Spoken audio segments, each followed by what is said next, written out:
इस्लामाबाद से खबर शामिल करेंगे, जिसके ब्लू एरिया में पंजाब हुकूमत की पार्लिमानी सेक्रेटरी सानिया कामरान की गाड़ी से 20,000 रुपए नकद रकम, सोने की अंगूठी, क्रेडिट कार्ड और दीगर सामान चोरी कर लिया गया। वारदात का मुकदमा थाना कोहसार में दर्ज करा दिया गया है। बात करेंगे नॉर न्यूज के नुमाइंदे शकील करार से। शकील, क्या डिटेल्स हैं इस बारे में आपके पास?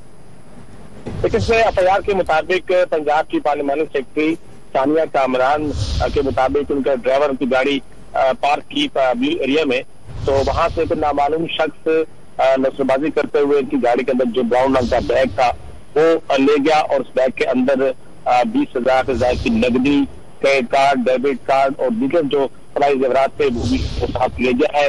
और पुलिस ने मुकदमा दर्ज कर लिया, लेकिन अभी तक कोई मुलजिम का क्लू नहीं मिल सका है। पुलिस कोशिश कर रही है कि किसी सीसीटीवी कैमरे से या वीडियो कैमरे की मदद से मुलजिम की तलाश की जा सकी। बहुत शुक्रिया शकील करार, अपडेट कर रहे थे। ताजा तरीन वीडियोस के लिए हमारा YouTube चैनल सब्सक्राइब करके बेल आइकन प्रेस करिए ताकि आपको मिले हर अपडेट सबसे पहले।